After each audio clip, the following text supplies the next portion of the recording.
إن الحمد لله نحمده ونستعينه ونستغفره ونعوذ بالله من شرور أنفسنا ومن سيئات أعمالنا. من يهده الله فلا مضل له ومن يضلل فلا هادي له، وأشهد أن لا إله إلا الله وحده لا شريك له، وأشهد أن محمدًا عبده ورسوله.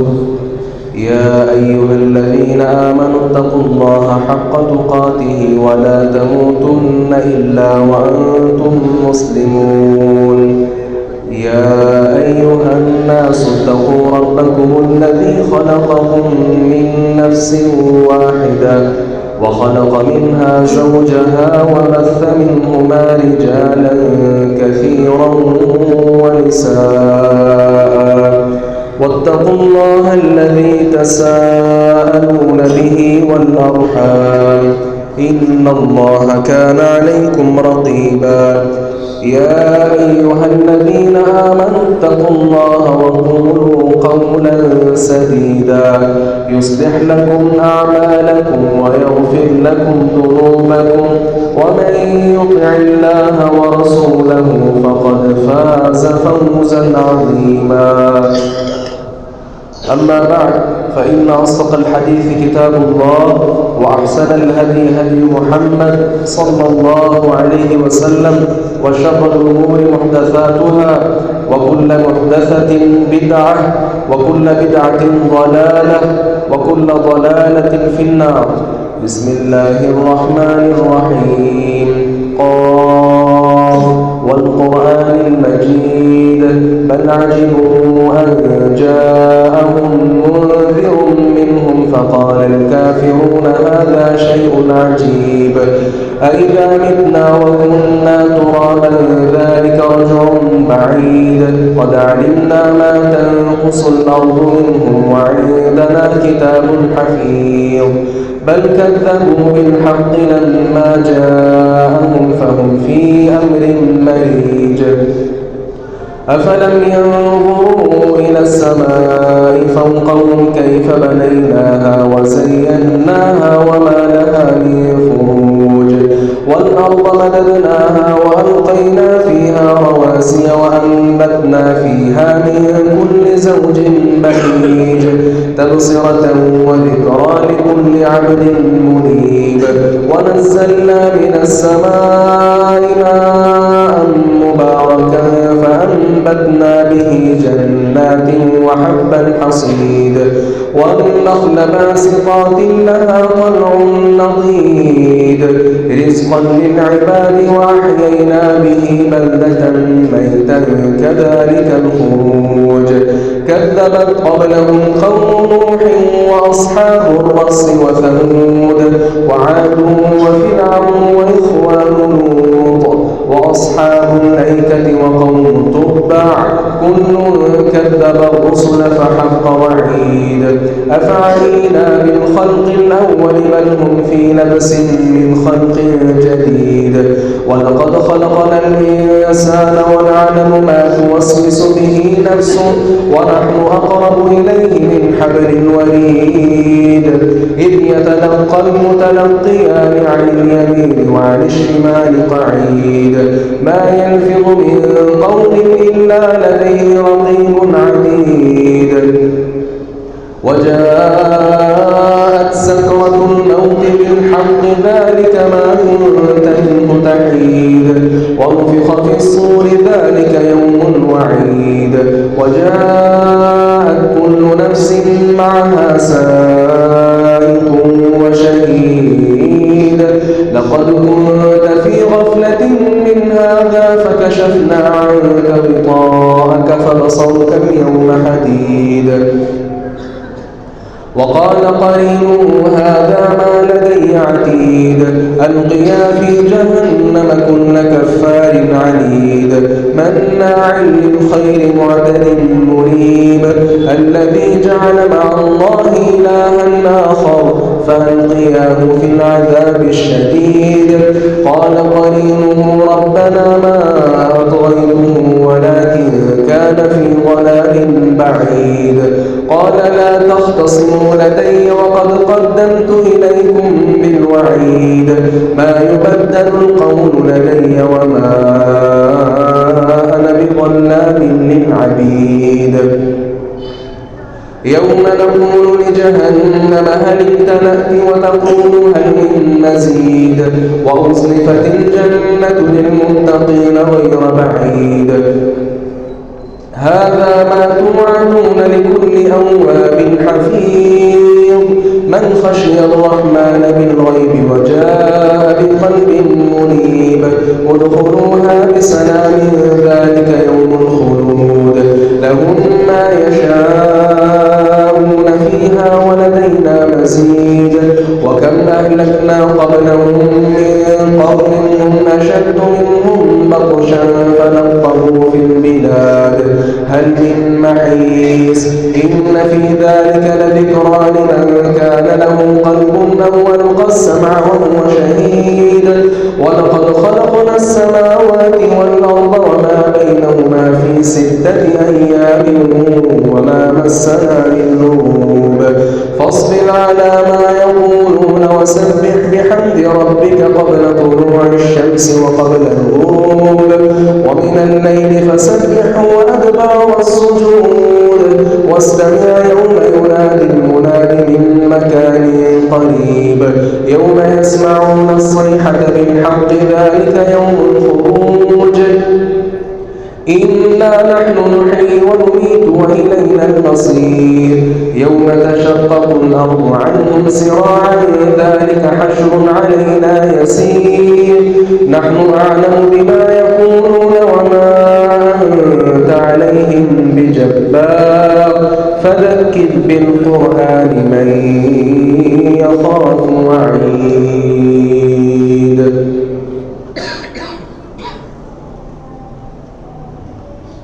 وقال سبحانه وتعالى في مقام آخر فاستبقوا الخيرات. معزز ومحتشم سامعين وسامعات،